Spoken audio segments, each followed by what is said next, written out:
कहानी की शुरुआत में हमें ये बताया जाता है कि क्रिमिनल्स को इस सोसाइटी में रहने का कोई राइट नहीं है और ऐसे लोगों के रहने के लिए एक जगह बना दी जाती है जो कि एक काफी बड़ा रेगिस्तानी इलाका था। और जो लोग बगावत करते हैं यानी उन लोगों का नाम होता है बैड बैचर्स। उनकी पहचान के लिए उन्हें स्पेसिफिक नंबर्स दे दिए जाते हैं। उस एरिया में दो ग्रुप्स होते हैं, एक होता है नॉर्मल इंसानों का ग्रुप और दूसरा होता है कैनिबल्स का ग्रुप। फिर हम देखते हैं कि कुछ पुलिस ऑफिसर्स एक लड़की को यहाँ पर लेकर आते हैं और यहाँ पर हम ये जान पाते हैं कि उस एरिया में ऑलमोस्ट 5000 से ज्यादा लोगों को लाकर छोड़ा होता है। वो लोग वहाँ से भाग ना पाए इसीलिए उनके लिए स्टील नेट की एक वॉल लगाई होती है वहाँ पर। जिस लड़की को भी वहाँ पर लाया गया था उसका नाम था आर्लिन। वो लड़की आगे बढ़ती है तो वहाँ पर वो एक बोर्ड देखती है जिस पर लिखा था कि बोर्ड के बाद जो एरिया है वो अमेरिका के अंडर नहीं है, यानी उस एरिया में जिस इंसान के साथ भी जो भी हादसा होगा अमेरिका उसका रिस्पॉन्सिबल नहीं होगा। आर्लिन के पास एक पेज भी होता है जिस पर लिखा हुआ था find the dream find the comfort. इस मैसेज में कंफर्ट वो जगह थी जहाँ डेजर्ट पर वो बैड बैचर्स रहते थे। कुछ दूर आने के बाद आर्लिन को एक कार दिखाई देती है जो कि खराब थी। रेस्ट करने के लिए आर्लिन कुछ टाइम के लिए उस कार में बैठ जाती है, लेकिन उसे ये पता नहीं चल पाता कि कोई उसकी तरफ आ रहा है। लेकिन जब उसे इस बात का रियलाइज होता है तो काफी देर हो चुकी थी क्योंकि वो लोग आर्लिन को पकड़ लेते हैं। आर्लिन को जब होश आती है तो वो खुद को बंधा हुआ पाती है।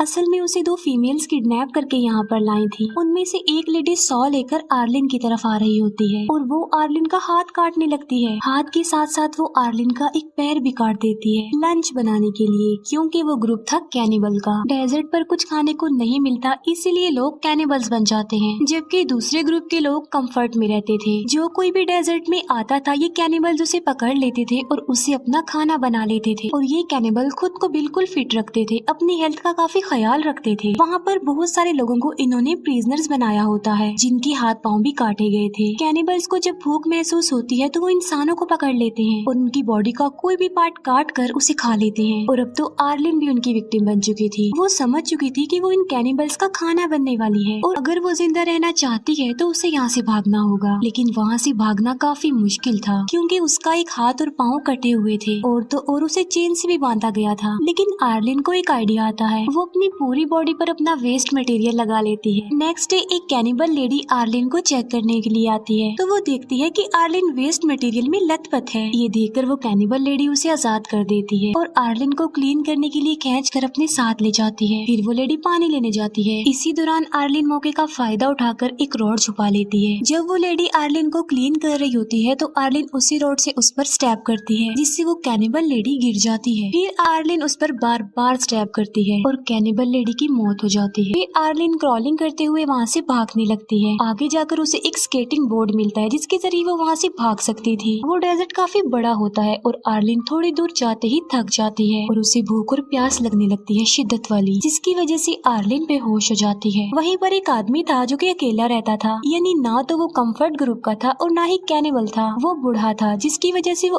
अभी तक कैनिबल का शिकार नहीं बना था। ये आदमी आर्लिन को एक कैरेज में बिठाकर काफी दूर तक ले जाता है और आर्लिन को कंफर्ट तक पहुँचा देता है जहाँ कंफर्ट के बाकी लोग रहते थे। आर्लिन को वहाँ पर ड्रॉप करके वो आदमी वहाँ से चला जाता है। फिर हमें 5 मंथ्स बाद का सीन दिखाया जाता है जहाँ आर्लिन का एक घर होता है और उसके पास एक आर्टिफिशियल पाँव भी था उसका। कंफर्ट के लोगों का लाइफस्टाइल बिल्कुल डिफरेंट था और वहाँ पर तमाम फैसिलिटीज थी, लाइक वहाँ पर शॉप्स थी, मेडिकल फैसिलिटी थी। इसके अलावा वहाँ पर और भी बहुत कुछ था। इसके फौरन बाद हमें एक कैनिबल फैमिली दिखाई जाती है जिसमें फैमिली के हेड का नाम होता है मियामी मैन, जो कि अपनी वाइफ और बेटी के साथ रहता था। मियामी मैन एक काफी अच्छा पेंटर था जो उस वक्त अपनी बेटी का स्केच बना रहा होता है। मियामी मैन एक लड़की के पास जाता है जिसे उसने प्रिजनर बनाकर रखा हुआ था और वो उसे मार डालता है। डिनर करने के लिए उस लड़की की बॉडी के टुकड़े टुकड़े कर देता है। फिर वो फैमिली रात का खाना खाती है। नेक्स्ट डे हम देखते हैं कि आर्लिन अपसेट थी क्योंकि वो अपने हाथ और पाँव को खोकर काफी दुखी होती है। उस वक्त वो अपनी बॉडी के पार्ट्स को मिस भी कर रही होती है। ये सोच रही होती है कि अगर उसकी बॉडी पूरी होती तो वो कितनी अच्छी लगती। साथ साथ उसे कैनिबल्स पर गुस्सा भी आ रहा था क्योंकि आखिर उन्हीं की वजह से तो वो ऐसी हुई थी। कैनिबल से बदला लेने के लिए वो एक गन लेती है और वहाँ से निकल जाती है। कंफर्ट से निकलने का एक दूसरा रास्ता भी होता है और वो दूसरे रास्ते को ही यूज करके वहाँ से निकलती है। मियामी मैन की वाइफ घर का कुछ सामान लेने का सोचती है, इसीलिए वो अपनी बेटी को भी साथ ले जाती है। दोनों माँ बेटी पुराने सामान में से जरूरी सामान ढूंढ रही होती है, लेकिन आर्लिन कुछ दूरी से उन्हें देख लेती है और वो उन लोगों के पास जाती है। आर्लिन को जब ये बात पता चलती है कि वो दोनों कैनिबल है तो तो वो डिसीजन लेती है उन्हें मार डालने का। मियामी की वाइफ उसे कहती है कि प्लीज हमें जाने दो, हमने तुम्हारा कुछ नहीं बिगाड़ा है, मगर आर्लिन उसकी एक नहीं सुनती, बल्कि वो कहती है कि मैंने भी तुम जैसे कैनिबल लोगों से अपनी जान की भीख मांगी थी, लेकिन उनको मुझ पर तरस नहीं आया, बल्कि उन्होंने मेरा एक हाथ ही काट दिया। ये कहते ही आर्लिन मियामी की वाइफ को शूट करके मार डालती है। मियामी की वाइफ जब मर जाती है तो उसकी बेटी को कुछ समझ नहीं आता कि आखिर मेरी मदर को क्या हो गया है, क्योंकि वो कुछ भी नहीं बोल रही है। बच्ची को अकेला देखकर आर्लिन को उस पर तरस आ जाता है और वो डिसाइड करती है कि वो इस बच्ची को नहीं मारेगी। वो उस बच्ची को अपने साथ कंफर्ट एरिया में ले जाती है। इन दोनों को कंफर्ट जाते हुए वो अकेला आदमी देख लेता है। कंफर्ट में उस बच्ची को एक रैबिट पसंद आ जाता है, इसीलिए आर्लिन उस बच्ची के लिए वो रैबिट परचेज कर लेती है। बाद में आर्लिन उस बच्ची को अपने ही घर ले जाती है। शाम होने वाली थी और मियामी की वाइफ और बेटी अभी तक घर नहीं आए थे, इसीलिए उसको फिक्र हो रही थी। मियामी मैन उन दोनों को ढूंढने के लिए निकल पड़ता है। वो उसी जगह पर जा पहुंचता है जहाँ पर पुराना सामान पड़ा हुआ था। वो देखता है कि उसकी वाइफ की डेड बॉडी को कौवे खा रहे हैं और उसकी बेटी भी लापता थी। उसका कुछ भी पता नहीं चल पा रहा था कि वो कहाँ गई। सडन मियामी की नजर उस अकेले आदमी पर जाती है जो कि पुराने सामान के पास खड़ा हुआ कुछ ढूंढ रहा होता है। मियामी उस आदमी को अपनी बेटी का स्केच दिखाता है और ये पूछता है कि क्या आपने इसे कहीं पर देखा है। वो आदमी मियामी को कहता है कि ठीक है, मैं तुम्हें बता देता हूँ कि तुम्हारी बेटी कहाँ पर है, लेकिन उसके लिए एक शर्त है, और वो ये कि तुम मेरा भी सेम ऐसा स्केच बनाओ। अब क्योंकि मियामी के पास और कोई ऑप्शन नहीं होता, इसीलिए वो उस आदमी का भी स्केच बना देता है। फिर वो आदमी मियामी को एक क्लू देता है। वो उसकी बेटी के स्केच पर लिख देता है फाइंड कंफर्ट। ये उस तरफ इशारा था, यानी उसकी बेटी कंफर्ट में है। रात को अर्लिन उस बच्ची को एक क्लब में लेकर जाती है जहाँ पर कंफर्ट एरिया का सबसे ज्यादा रिच आदमी होता है, जिसका नाम होता है दी ड्रीम। ड्रीम को सब लोग वहाँ पर अपना हीरो समझते थे, क्योंकि वो अकेला ही पूरे कंफर्ट में ड्रग्स सप्लाई करता था। अजीब बात ये थी कि उस ड्रग में एक किस्म का मैजिक था और जो आदमी उस ड्रग को लेता था वो अलग ही दुनिया में खो जाता था। उसका माइंड अलग ही डायरेक्शन में चलने लगता था। ऐसा फील होता है कि जैसे इंसान ड्रीम में आ गया है, इसीलिए तो उस आदमी का नाम ड्रीम होता है। और ड्रीम कंफर्ट का मेयर भी था। पार्टी में ड्रीम सबको ड्रग देता है। उस वक्त आर्लिन भी एक ड्रग ले लेती है। इसी दौरान मियामी की बेटी का रैबिट उसके हाथ से छूट जाता है और वो उसे लेने जाती है। इसी कोशिश में वो बच्ची आर्लिन से काफी दूर चली जाती है। वो बच्ची ड्रीम के पास पहुंच जाती है और वो उसे अपने साथ ले जाता है।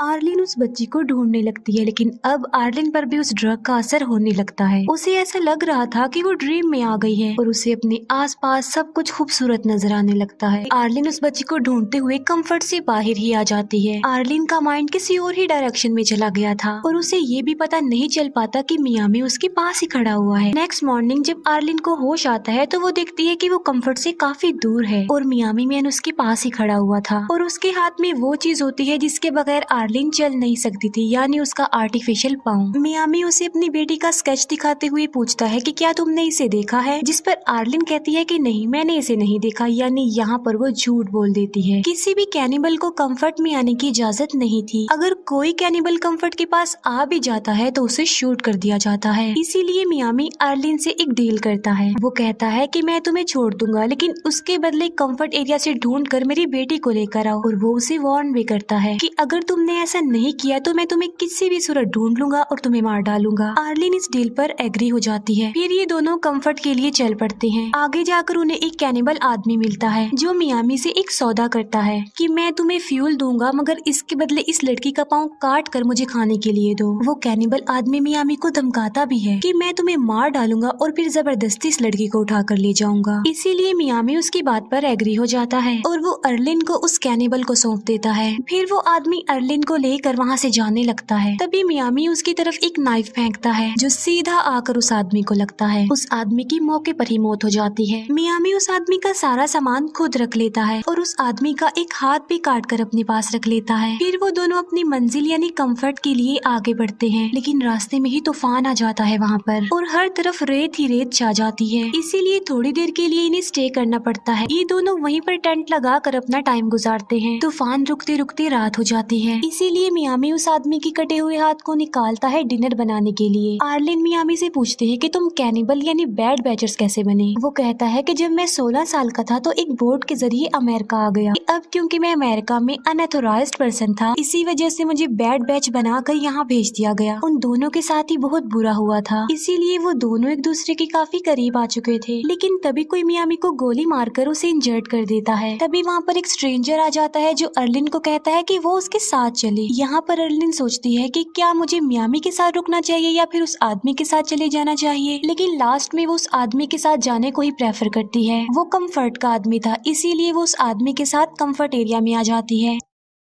लेकिन कंफर्ट में आने के बाद उसे अच्छा फील नहीं हो रहा था। कंफर्ट में आकर वो खुश नहीं थी। वो उस टाइम को याद कर रही थी जब मियामी ने उसकी जान बचाई, उसका ख्याल रखा। जो टाइम उन्होंने साथ गुजारा था, अर्लिन उसे बड़ा मिस कर रही थी क्योंकि वो मियामी को लाइक करने लग गई थी। इसीलिए वो फैसला करती है कि वो मियामी के पास वापस चली जाएगी और उसी के साथ ही रहेगी। इसीलिए अर्लिन उसी जगह पर पहुंच जाती है। वहाँ पर उसे मियामी तो नहीं मिलता, लेकिन उसकी नोटबुक मिल जाती है जिस पर वो स्केचेस बनाता था। अर्लिन उस नोटबुक को उठा लेती है और वापस कंफर्ट में आ जाती है। वो अकेला आदमी डेजर्ट में बिल्कुल अकेला बैठा हुआ था। तभी वो देखता है कि कुछ दूरी पर बहुत सारे कौवे उड़ रहे हैं और वो समझ जाता है कि वहाँ पर जरूर कुछ न कुछ है। पास जाकर चेक करने पर वो देखता है कि वहाँ पर मियामी भी होश पड़ा हुआ है। वो मियामी की मदद करता है। वो एक कौवा पकड़ता है और मियामी को खिलाता है ताकि उसे थोड़ी ताकत मिले। दूसरी तरफ अर्लिन मियामी की नोटबुक देख रही होती है जिसमें डिफरेंट टाइप्स के स्केचेस बने हुए थे। उन स्केचेस में एक स्केच मियामी की बेटी का भी था। अर्लिन फैसला करती है कि वो किसी भी सूरत में उस बच्ची को ढूंढ लेगी। वो मियामी की बेटी का स्केच लेकर सारे कंफर्ट वालों से पूछती है कि क्या किसी ने उसे देखा है, मगर किसी ने भी उस बच्ची को नहीं देखा होता। थक हार कर अर्लिन एक जगह पर बैठ जाती है। फिर वो देखती है कि कुछ लेडीज ड्रीम के घर से बाहर आ रही हैं। वहीं पर एक लेडी के साथ मियामी की बेटी भी होती है। यहाँ पर हम ये जान पाते हैं कि असल में ड्रीम ने मियामी की बेटी को अडॉप्ट कर लिया था क्योंकि उसकी कोई औलाद नहीं थी। अब फाइनली अर्लिन को पता चल जाता है कि आखिर मियामी की बेटी कहाँ पर है, लेकिन वो सोचती है कि मैं उस बच्ची को कभी भी वापस नहीं ला सकूंगी क्योंकि ड्रीम बहुत पावरफुल है, उसके पास सारी अथॉरिटी है और वो ऐसा नहीं होने देगा। उसे एक आइडिया आता है और वो ड्रीम के पैलेस पे जाती है। पैलेस में बहुत सारी औरतें ड्रग्स बना रही थी। ड्रीम वहाँ आकर बताता है कि आज वो जो कुछ भी है इस ड्रग की वजह से है। अर्लिन कहती है कि मैं भी इन औरतों की तरह इस पैलेस में काम करना चाहती हूँ, जिस पर ड्रीम इस बात पर राजी हो जाता है। एक लेडी अर्लिन को एक रूम में ले जाती है जहाँ पर अर्लिन वॉशरूम का बहाना बनाकर चुपके से अपने नकली पाँव में से गन निकाल लेती है। वो उस लड़की को गन पॉइंट पर लाकर प्रिजनर बना लेती है। वो ड्रीम को कहती है कि अगर तुम बच्ची को छोड़ दोगे तो मैं इस लेडी को छोड़ दूंगी। वो लेडी ड्रीम की वाइफ थी, इसीलिए ड्रीम को उसकी बात माननी पड़ती है। अर्लिन, वो लेडी और वो बच्ची तीनों एक कैरेज में बैठकर वहाँ से जाने लगते हैं। कंफर्ट एरिया से बाहर आने के बाद अर्लिन उस लेडी को छोड़ देती है और जाने देती है। फिर अर्लिन और वो बच्ची डेजर्ट की तरफ आगे बढ़ते हैं। आगे जाकर उन्हें मियामी मैन भी मिल जाता है जो कि उस अकेले आदमी की हेल्प की वजह से काफी बेटर हो गया था। अर्लिन उस बच्ची को मियामी मैन के हवाले कर देती है और वो मियामी को कहती है कि प्लीज मुझे भी तुम अपने साथ ले चलो। मियामी उसे कहता है कि ऐसा नहीं हो सकता। वो उसे काफी समझाने की कोशिश करता है। वो कहता है कि हमारी दुनिया में तुम्हारे लिए मौत के सिवा और कुछ नहीं है क्योंकि हम कैनिबल हैं और तुम किसी न किसी दिन कैनिबल का खाना बन सकती हो, इसीलिए तुम्हारे लिए बेहतर है कि तुम अपने ग्रुप यानी कंफर्ट में चली जाओ। अर्लिन कहती है कि नहीं, मैं वापस नहीं जाऊंगी। वो कहती है कि मुझे इससे कोई फर्क नहीं पड़ता कि तुम कैनिबल हो, मुझे बस तुम्हारा साथ चाहिए। मैं तुम्हारे साथ रहना चाहती हूँ क्योंकि मैं तुम्हें लाइक करती हूँ। मियामी की बेटी उसे कहती है कि मुझे भूख लगी है और मैंने नूडल्स खाने हैं, ना कि गोश्त खाना है। अब वहाँ पर तो नूडल्स मिल नहीं सकते थे, इसीलिए मियामी मैन उसके खरगोश को मार डालता है और वो ही उसे खिला देता है। वो लोग हैप्पी लाइफ गुजारने लगते हैं और यहीं पर ये मूवी एंड हो जाती है। Thank you for watching.